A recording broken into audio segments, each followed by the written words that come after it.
Portugal beat Turkey and will face North Macedonia on Tuesday night. Jules, that penalty missed by Burak Yilmaz weighs heavily. Yeah, really. I mean, they started well. They played well, Otavio and Diogo Jota in the first half. He was really good on the front foot from Portugal. I was even kind of happy with Fernando Santos' team selection. The picks, I was like, what's going on? Otavio, that's a big call. I was like, what's going on, man? And then the second half was not as good. And to be fair, Turkey responded well, played well. It's a great goal by Burak Yilmaz. And then the penalty comes and you say, okay, this is where things maybe turn for Portugal. And Burak Yilmaz just smashes the ball and you just think, like, why? Why did What's he supposed to do? Place it? Because he's a big man. It doesn't matter. Confident. It doesn't matter. You know, and after that, then obviously they scored a goal in garbage time. Cristiano could have scored as well. And Turkey, but I did think for all the good things or the better things that we saw, and it was an improved performance from what we saw from Portugal, there were still some like old bad habits, and of course they were without 3/4 of their starting defense. So it's not easy if you're Portugal, no Cancelo, no Diaz, no Pep. So it's not the same still. I need to ask about Cristiano because last night on the show, they were saying Cristiano did his part in the first half, but sort of around the hour mark, they were saying maybe you're 2-0 up, you should take Cristiano off. And I just need to run this theory by you. And I explained to you that if you say this, you do not understand Fernando Santos, who is somebody who plays percentages, right? There is no way he's taking Cristiano off unless Cristiano wants to come off. You're 2-0 up. Yeah. If you take him off and Turkey come back into the game, like you might as well move to outer Mongolia because you're not moving back there. You don't deserve Tahiti. Yeah. You get some other place. Yeah. And if you leave him on and you get knocked out, oh well, you fought till the end with Cristiano. Yeah. Right? And if you leave him on and you win, everything's fine. Yeah. So this is this is the Fernando Santos playbook, right? It is his dilemma. If there is a dilemma, even you might not see it that way. At times, it looked like Cristiano was a bit of a passenger in that second half, definitely. But then he would have popped in somewhere and scored a winning goal had it been 2-2. So Cristiano saved your backside so many times on set pieces and dead balls that even if he's a bit of a passenger physically, you leave him on. Exactly. Sweden also advanced, Gab, and will face Poland on Tuesday. They had to go into extra time to beat the Czech Republic in what was quite a boring game for most of it. But Czech Republic thought they scored first. Do you know why Michael Oliver disallowed that goal from Kuška? Yeah, well, so first off, congrats to Sweden. I mean, great goal we might too. get to see Ibrahimovic play. Great goal, came late in the game. Yeah. But no, I don't understand. Is there a foul in the build-up? Look, I mean, there's things you can call, not call. There's the Lindelof. Right?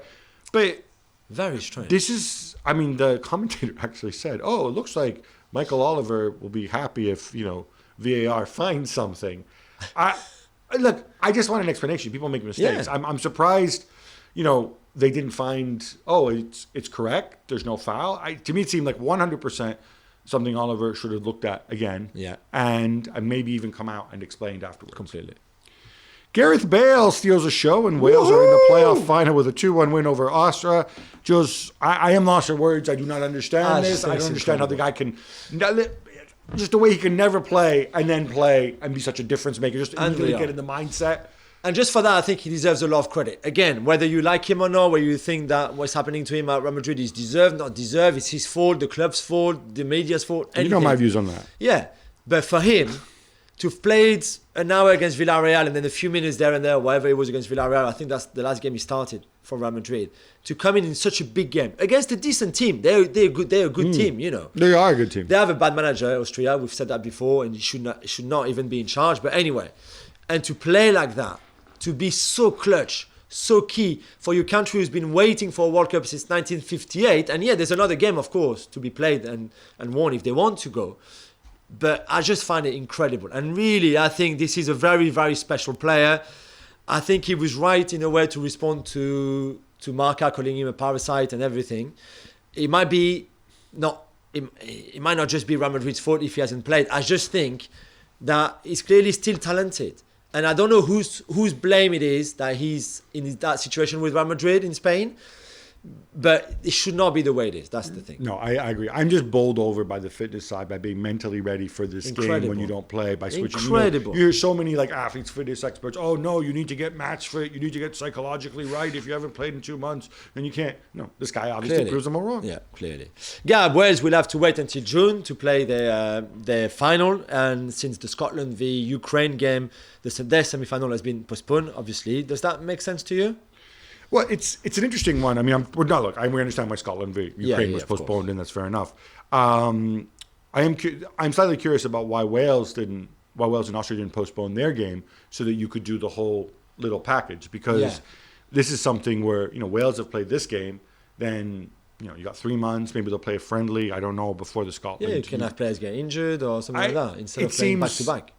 It would seem more logical to me, maybe you take your momentum with you and say, let's do this all in June. But, I obviously didn't just come down to then. There's TV rights issues as well. But I'm looking forward to that. I'll be neutral. Should be good. I'm free now. Well, thank you very much for watching ESPN on YouTube. For more sports highlights and analysis, be sure to download the ESPN app. And for live streaming, premium content, and let's not forget as well, ESPN FC 7 days a week. Subscribe to ESPN Plus.